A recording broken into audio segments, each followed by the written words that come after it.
नमस्कार साथियों, रंगी एजुकेशन में आपका हार्दिक स्वागत है। आज हम राजस्थान के प्रमुख पर्यटन स्थल पार्ट नंबर 5 का अध्ययन करेंगे, जिसके तहत टोंक, सिरोही, राजमहल, बीकानेर, पाली और नागौर जिले के जो महत्वपूर्ण पर्यटन स्थल है उनका एक एक करके अपने देखते हैं जो परीक्षा उपयोगी है। तो चलो साथियों, आज की क्लास को शुरू करते हैं। सबसे पहला जो डिस्ट्रिक्ट आता है उसका नाम है टोंक। क्या नाम है? टोंक। वो टोंक जिले के जो महत्वपूर्ण जो पर्यटक स्थल है वो अपना एक एक करके दे देते हैं। सबसे पहले आता है साथियों बिसरपुर बांध। कौन सा बांध है? बिसरपुर बांध। बिसरपुर बांध। और बिसरपुर जो बांध है ये किस नदी के तट पर है, यानी किस नदी के ऊपर बनाया गया है? बिसरपुर बांध बनास नदी के ऊपर बनाया गया है। उसके बाद में साथियों कहते हैं कि जो राजस्थान की जो राजधानी जयपुर, उसको जो जल की जो आपूर्ति है वो बिसरपुर बांध से की जाती है। उसके बाद में सुनहरी कोठी, बहुत महत्वपूर्ण, कई बार पेपर में आ जाता है। सुनहरी कोठी कहां है? सुनहरी कोठी साथियों टोंक के अंदर है। सुनहरी कोठी, सुनहरी कोठी कहां है? टोंक जिले के अंदर स्थित है। और राजस्थान सरकार ने क्या है कि इसको 7 मार्च 1996 को बहुत ही महत्वपूर्ण ऐतिहासिक स्मारक को घोषित किया हुआ है। किसको? सुनहरी कोठी को। उसके बाद में डिगी कल्याण जी का मंदिर भी है टोंक के अंदर। तो टोंक जिले में 3 महत्वपूर्ण पर्यटन स्थल बनते हैं। कौन कौन सा? बिसरपुर बांध है, सुनहरी कोठी है और डिगी कल्याण जी का मंदिर है। ये कहां है? इस तीनों के तीनों टोंक के अंदर। आगे बढ़ा जो जिला साथियों महत्वपूर्ण, उसका नाम है सिरोही। सिरोही, सिरोही का नाम आते ही आप सभी को पता लग गया होगा कि बहुत ही महत्वपूर्ण पर्यटक स्थल है। वहां पर माउंट आबू जो सबसे ऊंची चोटी है उसकी गुरु शिखर कितनी? 1722 मीटर। कितनी है? 1722 मीटर। और गुरु शिखर जो चोटी है उस पर एक मंदिर बना हुआ है भगवान दत्तात्रेय का। किनका? भगवान दत्तात्रेय का मंदिर है वो वहां पे बना हुआ है। और इसके साथ साथ में देलवाड़ा जैन मंदिर भी है वहां पर, यानी सिरोही जिले के अंदर देलवाड़ा जैन मंदिर भी बने हुए हैं। और एक महत्वपूर्ण झील भी है सिरोही जिले के अंदर, उस झील का नाम है नक्की झील। क्या नाम है? नक्की झील। नक्की झील। कहते हैं कि नक्की झील को देवताओं ने अपने नाखूनों से खोदा था। और उसके साथ साथ भारत की पहली मानव निर्मित झील है वो मानी जाती है। ये याद रखना। नक्की झील के बारे में 2 महत्वपूर्ण तथ्य बनते हैं। पहला तथ्य कौन सा है कि देवताओं ने इसको नाखून से खोदा, एक नंबर। दूसरी बात क्या है कि भारत की पहली मानव निर्मित झील कौन सी? नक्की झील। तो सिरोही जिले के अंदर मुख्य रूप से 3 पर्यटक स्थल हैं। कौन कौन से? एक तो गुरु शिखर हो गया, ऊंची चोटी होगी, कौन सा मंदिर वहां बना हुआ है। दूसरा क्या है? देलवाड़ा के जैन मंदिर है। और तीसरा नक्की झील है। और नक्की झील के बारे में 2 महत्वपूर्ण तथ्य है। देवताओं ने नाखूनों से खोदा और भारत के अंदर मानव निर्मित पहली झील है वो मानी जाती है, वो है नक्की झील। उसके बाद में आगे बढ़ा जो महत्वपूर्ण डिस्ट्रिक्ट साथियों वो है राजमहल। राजमहल। अब अपने क्या है कि राजमहल डिस्ट्रिक्ट के अंदर देख लेते हैं कि महत्वपूर्ण कौन कौन से इसके अंदर पर्यटक स्थल है। सबसे पहला जो पर्यटक स्थल साथियों वो है कुंभलगढ़ का किला। कौन सा किला? कुंभलगढ़ का किला। कुंभलगढ़ का किला, यानी कुंभलगढ़ जो फोर्ट है वो बहुत ही महत्वपूर्ण स्थान रखता है राजस्थान इतिहास के अंदर। वो इसलिए रखता है क्योंकि महाराणा प्रताप का जो जन्म है वो कहां हुआ था? कुंभलगढ़ दुर्ग में हुआ था। महाराणा प्रताप की जन्मस्थली किसे माना जाता है? कुंभलगढ़ फोर्ट को। और इसके साथ साथ में महाराणा उदय सिंह थे, उनका जो बाल्यकाल था वो कहां बीता? कुंभलगढ़ फोर्ट में बीता। कहां बीता? कुंभलगढ़ फोर्ट के अंदर बीता। और जो कुंभलगढ़ जो दुर्ग है इसके जो निर्माता है वो महाराणा कुंभा माने जाते हैं। किसे माने जाते हैं? महाराणा कुंभा माने जाते हैं। और सारा इंपोर्टेंट बात है साथियों है कि दुर्ग की जो दीवार है चारों तरफ वह इतनी चौड़ी है कि वह ऊपर एक सागे 8 घुड़सवार है, 40 पे, यानी इसकी दीवार इतनी चौड़ी है कि इस पर एक साथ 8 घुड़सवार है वो चल सकते हैं। 4 महत्वपूर्ण बात होगी। कौन सी?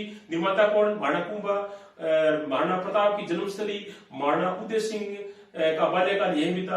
और इसकी भारत के अंदर सबसे बड़ी जो किले हैं, जितने भी किले हैं, सबसे बड़ी जो दीवार है वो कुंभलगढ़ दुर्ग की मानी जाती है, चाइना की दीवार के बाद में।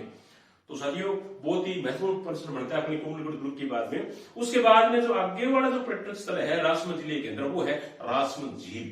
कौन सी झील है? राजमहल झील। कहते हैं कि विश्व जो युद्ध हुआ था उसके दौरान समुद्री विमान का जो आधार केंद्र है वो इसी झील को बनाया गया था। और उसके बाद में साथियों रासमल झील के अंदर हल्दी घाटी है, वो रासमल झील में आता है। कहते हैं कि 1576 में वहां पे अकबर और महाराणा प्रताप के बीच में युद्ध हुआ था। वो भी स्थान कहाँ है, जो हल्दी घाटी है वो रासमल जिले के अंदर ही है। और बलीचा गांव बहुत महत्वपूर्ण है। कौन सा गांव है, बलीचा।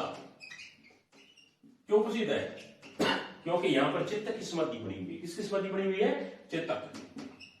महाराणा प्रताप के प्रिय घोड़े चेतक की समाधि किस गांव में बनी हुई है, बलीचा गांव के अंदर। और बलीचा गांव कहाँ है, राजसमंद जिले के अंदर। किस जिले में है, राजसमंद जिले के अंदर। आगे वाला जो डिस्ट्रिक्ट है साथी महत्वपूर्ण, वो है बीकानेर। बीकानेर, बीकानेर जिले में कौन कौन से प्रमुख पर्यटक स्थल है वो अपने एक एक करके देख लेते हैं। सबसे पहले आता साथियों करणी माता का मंदिर स्थल देशनो कस्बा। देशनो क्यों प्रसिद्ध है, क्योंकि वहां पर करणी माता का जो मंदिर है वो बना हुआ है। और करणी माता का जो मंदिर है वो चूहों के लिए प्रसिद्ध है। किनके लिए प्रसिद्ध है, चूहों के लिए। उसके बाद में जूनागढ़ का किला आता है, जिनका निर्माण है वो राजा क्या है कि राय सिंह ने करवाया था। उसके बाद में लालगढ़ पैलेस आता है, जिसका निर्माण महाराजा गंगा सिंह ने अपने पिता की याद में करवाया था। उसके बाद में राजस्थान राज्य अभिलेखागार है और राष्ट्रीय उष्ण अनुसंधान केंद्र है। राष्ट्रीय उष्ण अनुसंधान केंद्र कहाँ है, जोहड़बीड़ बीकानेर के अंदर। कहाँ है, जोहड़बीड़ बीकानेर। जोहड़बीड़ बीकानेर के अंदर के राष्ट्रीय उष्ण अनुसंधान केंद्र बना हुआ है। एक कोलायत भी है साथियों बीकानेर जिले के अंदर। कोलायत कपिल मुनि की तपस्थली मानी जाती है और कपिल मुनि सांख्य दर्शन के प्रणेता माने जाते हैं। किसके प्रणेता, सांख्य दर्शन के प्रणेता। कौन, कपिल मुनि। और कौन से जगह से संबंधित है, कोलायत से संबंधित है। कतरिया सर भी है साथियों बीकानेर के अंदर। और कतरिया से किन से संबंधित है, जसनाथ जी, नाथ संप्रदाय के प्रमुख जसनाथ जी, उनकी क्या की तपोभूमि मानी जाती है। और उनका सबसे इंपोर्टेंट नृत्य है वो बहुत महत्वपूर्ण है, वो है अग्नि नृत्य। कौन सा नृत्य, अग्नि नृत्य। आगे वाला जो जिला आता है उसका नाम है पाली। कौन सा डिस्ट्रिक्ट है, पाली। अब पाली जिले में क्या है कि कौन कौन से प्रमुख पर्यटक स्थल है वो अपने देख लेते हैं। जैसे एक तो हो गया रणकपुर का जैन मंदिर। कौन सा, रणकपुर का जैन मंदिर, बहुत महत्वपूर्ण साथियों। रणकपुर का जैन मंदिर भी पाली जिले के अंदर है। और ये आदिनाथ जी थे जो जैन धर्म के प्रमुख, जो प्रथम तीर्थकर थे आदिनाथ जी, उनसे क्या है कि ये संबंधित है। और जवाई बांध भी बना हुआ है पाली के अंदर, जिनका निर्माण है वो जोधपुर के जो शासक थे उमेर सिंह, उन्होंने किया है कि करवाया था। और ये पश्चिमी राजस्थान का सबसे बड़ा बांध माना जाता है। कौन सा, जवाई बांध। याद रखना, बहुत ही महत्वपूर्ण प्रश्न बनता है, जवाई बांध। पश्चिमी राजस्थान का सबसे बड़ा बांध कौन सा है, जवाई बांध। पश्चिमी राजस्थान का सबसे बड़ा बांध कौन सा, जवाई बांध। और साथ इसके निर्माता कौन है, जोधपुर के शासक है उमेर सिंह जी ने इनका निर्माण वो करवाया था। आगे वाला जो जिला है उसका नाम है नागौर। नागौर, अब नागौर जिले से संबंधित पर्यटक स्थल वो अपने देख लेते हैं। नागौर के अंदर जो एक तो क्या है कि बड़े पीर साहब की दरगाह है। किनकी दरगाह, बड़े पीर साहब की दरगाह। एक जोरडा गांव बहुत प्रसिद्ध है साथियों, क्योंकि वहां बाबा हरिराम की जन्मस्थली है वो मानी जाती है, जोरडा गांव नागौर के अंदर। जोरडा गांव किसके लिए प्रसिद्ध है, बाबा जो हरिराम है उनकी जन्मस्थली है वो मानी जाती है, जोरडा गांव नागौर के अंदर। लाडनू बहुत प्रसिद्ध है साथियों, जो नागौर के अंदर ही है और साड़ियों के लिए प्रसिद्ध है। और साथ में जो जैन धर्म के आचार्य हैं श्री तुलसी जी, वो भी यहीं के थे। और यहाँ एक यूनिवर्सिटी भी बनी हुई है, उसका नाम है जैन विश्व भारती विश्वविद्यालय। जैन विश्व भारती विश्वविद्यालय कहाँ है, लाडनू। और लाडनू कहाँ है, नागौर के अंदर। तो साथियों आज हमने टोंक, सिरोही, राजसमंद, बीकानेर और पाली और नागौर जिलों का जो पर्यटक स्थल थे उनके बारे में अध्ययन किया। कल फिर दोबारा मिलेंगे, तब तक के लिए थैंक यू, धन्यवाद।